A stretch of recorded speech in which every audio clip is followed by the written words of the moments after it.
আপনার তো ডিউটি 9টা থেকে সুপার হাসপাতালে, আপনি এখানে ডিউটি করছেন, প্রাইভেটে চেম্বার করছেন যে কিছু বলছেন না? যা ডাক্তারবাবু, আপনার তো 9টা থেকে ডিউটি। ডাক্তারবাবু, আরে পালিয়ে যাচ্ছেন কেন? আপনার তো 9টা থেকে ডিউটি সরকারি হাসপাতালে। আপনি প্রাইভেটের লোক পয়সা দিয়ে এখানে আপনাকে দেখাচ্ছে। 11টা বাজতে যায়। আপনি তো সরকারি ডাক্তার, সরকারি হাসপাতালে ডিউটি আছে, 9টা থেকে তো ডিউটি আপনার। এখনো এখানে কি করছেন? 10:30 বাজে প্রায়। কিছু বলবেন? ডাক্তারবাবু কিছু বলবেন? আপনি কোন প্রাইভেট চেম্বার করছিলেন, কোথায় করছিলেন?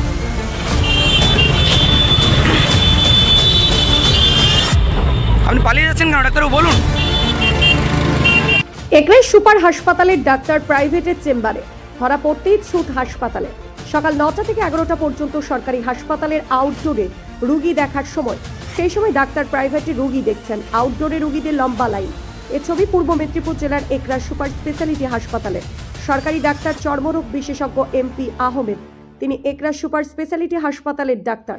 সকাল 9টা থেকে 11টা পর্যন্ত আউটডোরে রুগী দেখার সময় ছিল, কিন্তু সেই ডাক্তার সরকারিভাবে রুগীদের চিকিৎসা না করে প্রাইভেট চেম্বার করছেন। আউটডোরের সামনে রুগীদের লম্বা লাইন, ঘন্টার পর ঘন্টা লাইনে দাঁড়িয়ে আছেন, রুগী দেখা নেই ডাক্তারের।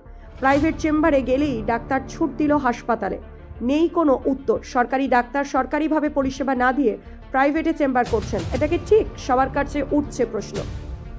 এসে দাঁড়িয়েছেন 2 ঘন্টা। আউটডোর তো 9টা থেকে খুলে যায়। ডাক্তারবাবু আসেননি, এইমাত্র এলেন। এখন কটা বাজে? 11টা বাজে। কত দূর থেকে এসেছেন আপনারা? আমরা অনেক দূর থেকে এসেছি। কোত্থেকে? এগরা থানা, কিন্তু গ্রাম গোকুলপুর। 2 ঘন্টা এখানে দাঁড়িয়ে আছেন, ডাক্তারের দেখা নেই।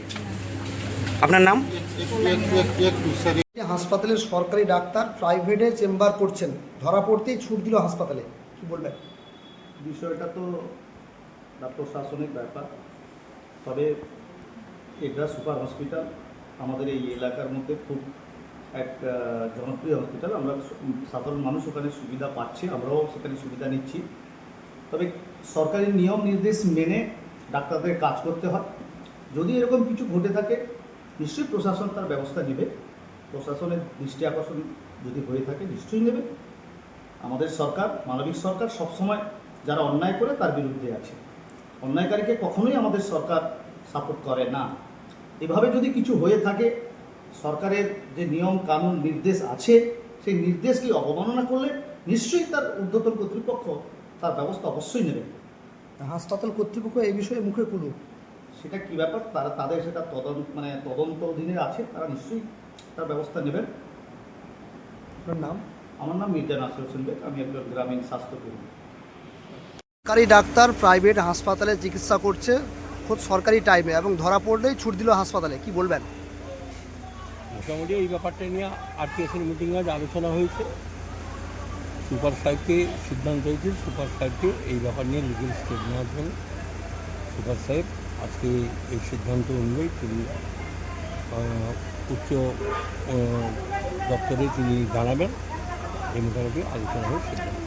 বলছি, খোদ রাজ্যের স্বাস্থ্যমন্ত্রী, খোদ মুখ্যমন্ত্রী মমতা বন্দ্যোপাধ্যায়, তো তিনি চিকিৎসা ব্যবস্থাকে ঢেলে সাজাতে চাইছেন। তো সেক্ষেত্রে দেখা গেল যে একজন সরকারি হাসপাতালের চর্মরোগ বিশেষজ্ঞ, তিনি সরকারি হাসপাতালে না এসেই কিন্তু প্রাইভেট রোগী দেখছেন। ব্যাপারটা হচ্ছে একজন সুপারের পক্ষে বা অ্যাসিস্ট্যান্ট সুপারের পক্ষে 2-1জনের পক্ষে মেনটেন্যান্স করা বা দেখা সম্ভব নয়। এখন তাদেরকে দিয়ে মান্য না দিয়ে যদি আউটসাইডে তিনি চলে যান, তার এগেন্সটে আমাদের সরকার বা এখান থেকে যে দপ্তরের আধিকারিক আছেন তার লিগেল স্টেপ নেওয়ার জন্য আজকে সেই মিটিংয়ের সিদ্ধান্ত নেন। রোগী কল্যাণ সমিতির সদস্য হিসাবে আপনি কীভাবে দেখছেন বিষয়টা? ব্যাপারটা আমি ভালো দেখছি না, যাতে আমরাও চাই ডাক্তাররা শিডিউল টাইমে আউটডোর বা মানুষের পরিষেবা দিই। আমরাও তো কোনো সময় আন্দোলন বা ঝগড়া বা লড়াই করছি না, যারা বাইরে এসে প্র্যাকটিস করছেন, কিন্তু শিডিউল টাইমে আউটডোরটা করতে হবে, পেশেন্টদের দেখতে হবে, এটা আমি চাই। তার প্রাইভেটে চেম্বার করছেন, ধরা পড়লেই ছুট দিল হাসপাতালে, কি বলবেন? তো নিশ্চিতভাবে যে খবরটা সংবাদ মাধ্যমে এসেছে, আমরা সত্যি অবাক হয়েছি।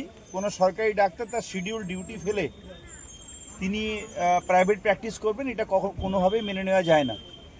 তো সেই জন্য আমাদের আজকে আরকেএসএ মিটিং ছিল, এবং সেখানে এসে আমরা খোঁজ নিয়ে জানলাম অলরেডি সেই সরকারি ডাক্তারকে শোকজ করা হয়েছে আমাদের হসপিটালের সুপার সবকাজ করে ঊর্ধ্বতন কর্তৃপক্ষের কাছে সেই কপি পাঠিয়েছেন এবং আমরা পরিষ্কারভাবে যে সমস্ত ডাক্তারবাবুরা শিডিউল আওয়ারে প্রাইভেট প্র্যাকটিসের সঙ্গে যুক্ত থাকবেন তাদের প্রতি জিরো টলারেন্স আমরা দেখাবো, প্রদর্শন করব, এ ব্যাপারে আর কেসে সিদ্ধান্ত হয়েছে। শুধু তাই নয়, আপনারা যদি লক্ষ্য করেন আমাদের এই এগরা যে সুপার স্পেশালিটি হসপিটাল, সেই সুপার স্পেশালিটি হসপিটালে গত 7-8 মাসে আমরা একটা হিসেব নিচ্ছিলাম যে কী ধরনের কাজ এখানে হয়, কী ধরনের পেশেন্টের চাপ এখানে থাকে। ধরুন আমার ডেন্টালে গত 7 মাসে পেশেন্ট হয়েছে 3,534, ইএনটিতে হয়েছে 4,973, আইতে হয়েছে 12,366, মেডিসিনে 16,770, অর্থোপেডিকে 9,345, সাইকিয়াট্রি একজন ডক্টর সপ্তাহে একদিন আসেন, সেখানে 847, স্কিনে যে ডক্টর দেখেছেন একা তিনি থাকেন, তিনি গত 7 মাসে পেশেন্ট হসপিটালে দেখেছেন 4,218, সার্জারি হয়েছে 4,739, পেডিয়াট্রিকে 10,433, গাইনোকোলজিতে 11,740, প্যাথোলজি ল্যাব টেস্ট 1 ইয়ারে হয়েছে 3,33,871। আমাদের যে পেশেন্ট অ্যাডমিশান হয়েছে সেই পেশেন্ট অ্যাডমিশানে এমার্জেন্সি রেজিস্টার অনুযায়ী 61,683। ফলে স্বাভাবিকভাবে একটা উজ্জ্বল দৃষ্টান্ত আমাদের এই সরকারি হাসপাতাল সুপার স্পেশালিটি হসপিটাল প্রদর্শন করছে। এবং চোখের আই অপারেশন আমরা গত 7 মাসে করেছি 1287, এবং এখানে বেড অকুপেন্সি আমাদের যে সুপার স্পেশালিটি হসপিটালের পাশে আমাদের যে এসডি হসপিটাল আছে প্রসূতি সদন, সেখানে 10% আমাদের বেড অকুপেন্সি থাকে। আর আমাদের এই যে সুপার স্পেশালিটি হসপিটাল সেখানে মোর দ্যান 75% বেড অকুপেন্সি থাকে। তো এইরকম একটা উজ্জ্বল চিত্র যেখানে, সেই জায়গায় দাঁড়িয়ে কোনো একটি ডাক্তার তার ডিউটি ফেলে দিয়ে বাইরের কাজ করবেন, এটা কোনোভাবে আমরা মেনে নেব না। তার জন্য অলরেডি যা প্রশাসনিক ব্যবস্থা সুপার সাহেব গ্রহণ করেছে, আরকেএস তাকে সমর্থন করছে এবং ঊর্ধ্বতন কর্তৃপক্ষ যা ব্যবস্থা নেবার, প্রশাসনিক ব্যবস্থা নেবার, সে ব্যবস্থা গ্রহণ করবে। স্যার, আজকে রোগী কল্যাণ সমিতির বৈঠক ছিল, তো সেক্ষেত্রে আপনি রোগী কল্যাণ সমিতির চেয়ারম্যান হিসাবে বিষয়টা কিভাবে দেখছেন? আমি তো পরিষ্কারভাবে বললাম যে দেখুন, আমাদের পক্ষে হসপিটালে পাহারাদারি করা তো সম্ভব না। নিশ্চিতভাবে যদি একজন শিক্ষিত মানুষ, শিক্ষিত ডক্টর, তিনি যদি তার ডেরিলিকশন অফ দি ডিউটি করেন, তাহলে যা ব্যবস্থা গ্রহণ করা তাই ব্যবস্থা গৃহীত হয়েছে। আমরা এক মুহূর্ত সময় অতিবাহিত করিনি, খবরটা আসার সঙ্গে সঙ্গে আমরা ব্যবস্থা গ্রহণ করেছি।